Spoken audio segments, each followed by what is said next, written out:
welcome back to my channel. My name is Austin Betha. If this is the first time here, you are definitely welcome. Please do well to hit on the subscribe button before you leave, and also give this video a very big thumbs up at the end if you enjoy it. Okay, now let's move straight into the gist. You guys know that we had 4 new love guests join the other 16 love guests in the house, and of course they had to also experience their speed dating. So the instruction was that the new 4 love guests would go and sit in the garden, 2 girls and 2 guys, and what would happen is the other 16 housemates would come out in batches to get to meet them. So what they did was have the girls talk to the guys while the guys talk to the girls, because at the end of the day it's boy and girl that will be married, not girl and girl or boy and boy. Okay, so the love guests bonded, they talked about themselves, what they like and all those good stuff, and it was really fun to watch because that's why I got to find out that Sylvia loves love. But anyway, it's fine, I'm not angry. Okay, we can share the love. Love can go round, it can spread, so better is not a bad person, we will share it. Moving on from that, guys, Obichukwu and Ebitienye are now a thing, and I'm like, wow. Guys, let me backtrack this a little bit so you can understand where I'm coming from. Okay, Ebitienye has always liked Obichukwu, right? And I also just told you guys how Obichukwu told her that he is not physically attracted to her. Now, fast forward to after they had the lecture by the love coach, Mr. Jerome, Obichukwu is now feeling something for Ebitienye. And I'm just hoping to God that it's not out of pity, because I know for sure that every single thing Mr. Jerome said hit Obichukwu real hard, because you could tell from his expression, from his countenance, he was feeling very bad. But to me, I just hope that it's genuine and not all about pity. There's also a twist to it, and this is me thinking out loud. Now, it could also mean that because Mr. Jerome kept on referring to Ebitienye, and also when the new love guests came, they kept on telling Ebitienye that she has been trending. That could also be a reason why Obichukwu would want to be with Ebi, because he knows that definitely she's not going anywhere this Sunday. And it might just all be a strategy for him. Like, I don't really know. And I just hope that he's with her because he really wants to be with her,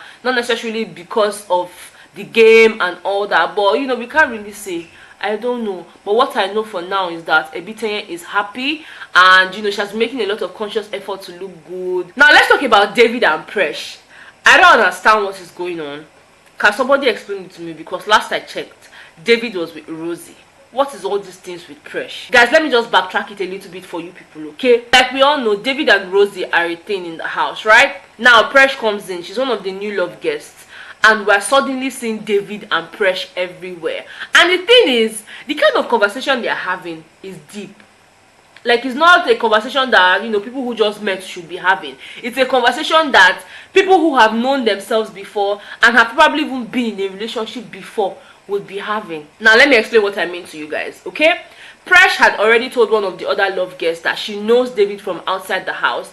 First of all, they went to the same school. Secondly, they have worked in the same company, even though she had resigned before David started working there. So it was almost like David was meant to fill her space. And lastly, they are both MCs in Port Harcourt, so it's just normal that they will know themselves. That's what Presh said. So I was like, oh, okay, they have like a work relationship and that's it. Now, fast forward to when David and Presh were having a conversation. David was telling Presh to give him some time to clear up the mess that he had created.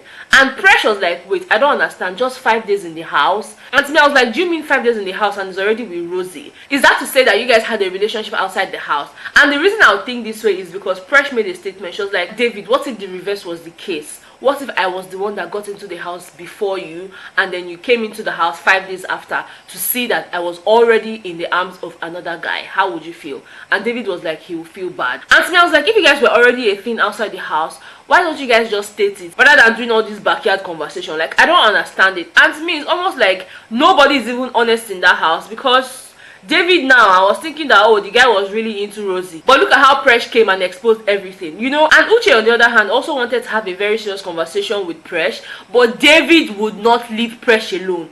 Guys, they legit spoke up until 1:30 a.m. And the other guys were just telling Uche, go and talk to Presh.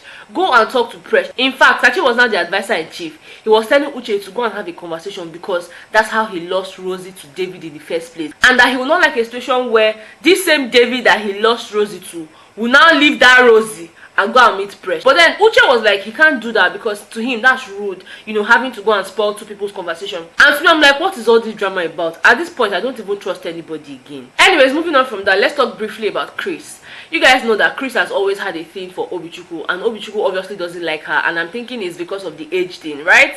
So Chris found it very hurtful to realize that Ebi is now with Obichukwu. Now I know they both had a conversation where they were telling themselves, oh, I like this person, but this person said he's not physically attracted to me. And from the start, yeah, Chris was open about the person. She kept on telling them that it was Obichukwu that said it. But clearly, Ebitienye did not tell Chris that it was Obichukwu that also said the same thing to her. So now that they are together, Chris is like, Ebi, why didn't you tell me that it was Obichukwu you were interested in? And Ebitienye was like, I told you that I had an eye for someone, but this is what the person said. It's just I did not mention the name to you. So Chris felt bad, like, okay, I'm being honest with you, I'm being 100% open to you, and you know, you're holding some information, and that this information is actually a very important information, seeing that this same guy is the same person she has been talking about. And I really felt bad for Chris, because to be honest, yeah, forget her grammar, forget all those her accent and all those things, Chris has a good heart, like that's the truth. I feel bad for her because since that time, yeah, she has been keeping to herself, but last she'll be fine, because again, the Obichukwu does not like her. Now moving on from that, their presentation was awesome. I told you guys from the beginning of my reviews that they were going to have a presentation where they will show the transition of a man from childbirth up until, you know, he's initiated into adulthood,